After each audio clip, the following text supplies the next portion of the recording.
World premiering, introducing for the first time, Pew News. The most legitimate news source on the internet.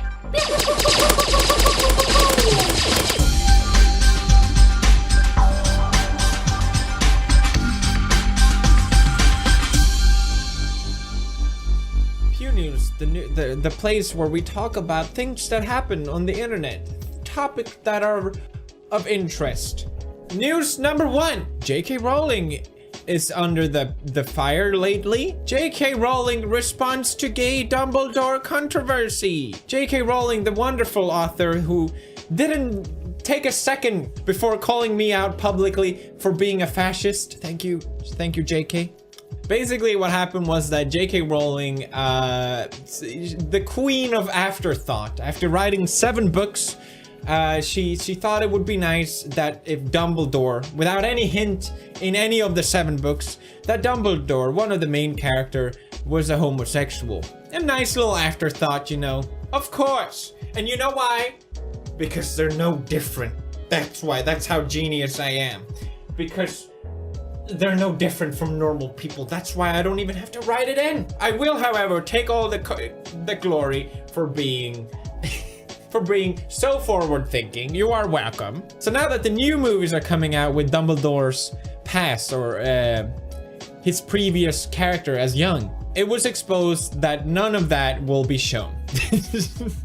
Dumbledore will in fact not be displaying that he is into boys. And J.K. Rowling sort of responded to people's criticism about this. People weren't too happy, kind of calling her out for her hypocrisy that, hey, I thought you said that he was a homosexual character, then why isn't he all of a sudden? And J.K. responded with, I'm gonna mute you. That's how you know someone responds well to criticism, when she won't even listen to it. J.K. Rowling, which of course also so progressively thought, yes, Hermione was actually black, as clearly evidence all over her 7 books displayed. Like here. And here. Here's the tragic case of me actually agreeing with Polygon. Fantastic Beasts sequel needs to show Dumbledore's sexuality, not just hint at it. You have created a world with werewolves, wizards, and all kinds of shit. I don't watch Harry Potter or read the books, but I know you got magic in it. But a man publicly displaying that his sexuality, that's too far. That cannot exist in this world. Thank you very much. It's like she wants the cake and eat it too, and people call her out on it, and she's a crybaby. J.K. Rowling is a lost billionaire woman who can't face criticism. Nothing new here. The next news. Logan Paul went skydiving and his main parachute didn't open. Oh my god. I think that's the wrong emoji that they used. They should have used that emoji, or perhaps. Many of you asked what my opinion was about Logan Paul returning to YouTube, and it's pretty simple. He should be able to return. There shouldn't be any problems with it. I personally don't have any problem with it. I, for one, love seeing slow-mo shots of Logan Paul with a serious face. Maybe petting his dog, or maybe just wrapping his fingers together. That's what I subscribe for Logan Paul, and I'm glad that he is back doing what he's doing best. I think as a society, as human beings, we just yes, touch the stone. That includes me too. That's something I'm learning. Something else to Can I just say, I love his haircut. It's just perfect. It just made me completely forget about everything. I need a new haircut. That's better. I guess the thing about this video is that Logan Paul's initial video that started all the drama, it was made to make himself look better in the eye of suicide. That's what he did. He just did it so miserably that it just completely collapsed. And at the end of the day, this video is doing the same thing. He's trying to make himself look better in the eye of suicide. There's really no difference, but the general thing to learn here, that it's okay to do that. It's okay to benefit from suicide as long as you're doing it in the right way.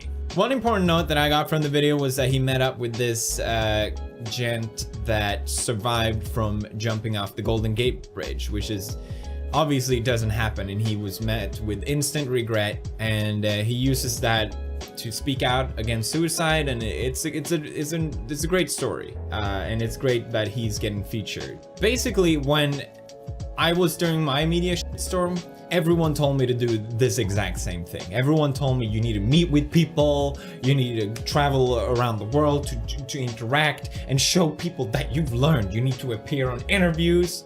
And I just personally felt that was very disingenuous. It seemed like I'm obviously just doing it to repay my image, or to repair my image. I'm not doing it out of pure good intention, which sort of spoils it completely for me. And I just thought that's just disingenuous. I don't want to do that. I would rather just show people that I've changed through my videos and time. He also did an interview with ABC with Michael. Michael, I'm 22 years old. I'm gonna be honest with you, Michael. Michael, I've gotten to meet Michael. So he's 100 yards away from the parking lot.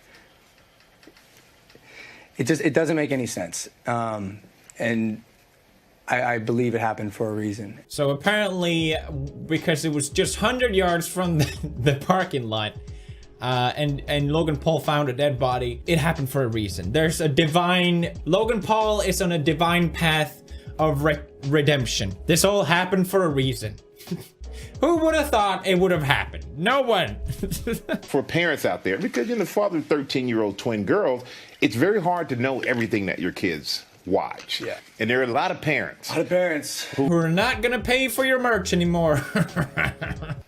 Every parent I meet whose kids are under the age of like 12, I go, hey, you let your kids watch my stuff? That's right, parents. Don't worry about everything that happened.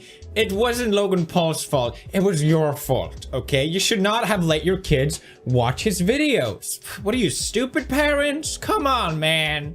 What are you doing, parents? Obviously, it's not Logan Paul's fault. When you put out content like that, do you realize the age of your audience? It's odd because, Michael, I'm 22 years old. It's not like I'm making content necessarily for kids. Mm-hmm. You 100% are making content for kids, Logan. You know your demographic. Every YouTuber ever knows their demographics. That's how you're successful. It's in your analytics.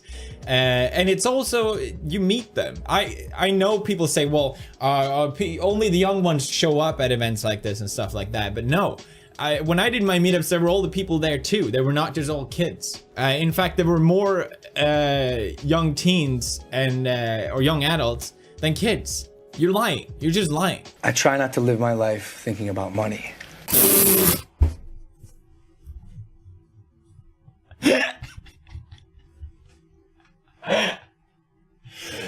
I'm sorry, what? Can you repeat that, please? I try not to live my life thinking about money. Mm-hmm.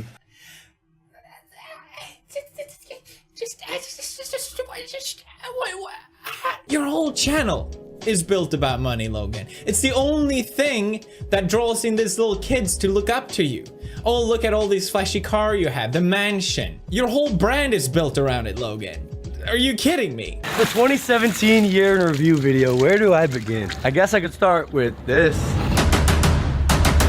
At 22 years old, I bought my first house for $6.5 million. Mm-hmm. But I wasn't quite satisfied, so I had a koi pond put in.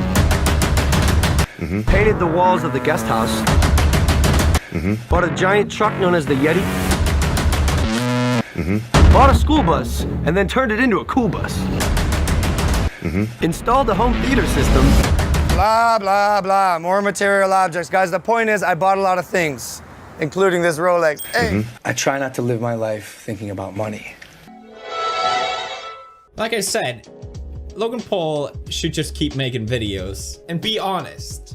That would be my advice. And as long as he's not, I'm gonna call him out on it. Now, which brings back to this headline. Logan Paul went skydiving and his main parachute didn't open. He posted on Twitter that he had to cut away his main parachute because it didn't open, and he had to use the blue reserve parachute. Remember the guy that jumped off the bridge and survived? Well, now Logan Paul has someone that he can relate to it. Normally, I would think better of people, but seeing Logan Paul's behavior, and I think I'm someone that can understand this sort of mentality, where you're just dishonest. I really truly think that he just jumped with the second parachute.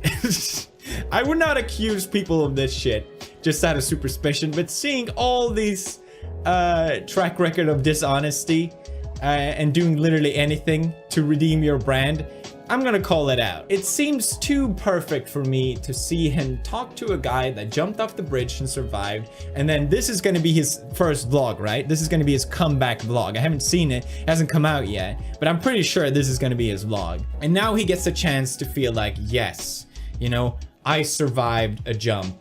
Now I feel the same way. And if you think I'm crazy, people are already saying it. Maybe now you'll stop seeing suicide as a joke. First, you have this video, and this is very specific thing happens in relation to it. Obviously, Logan knows his next vlog is gonna have to be important. It's gonna have to have some sort of message. He can't just keep making videos and move on. I'm not buying it. I'm not buying it. I know people will think I'm crazy, like I'm put on a tinfoil hat or something. I'm not buying it. I'm not buying it for a second. Stop being dishonest, Logan. That's all you have to do. Next news. Pew news. That's right, we have more. Susan Wojcicki tweeted, CEO of YouTube, I think that's her position at least, that she's been listening closely to your thoughts and ideas for the past year, so I wanted to share my priorities for creators in 2018. It's a long blog post going through basically acknowledging the issues, I would say.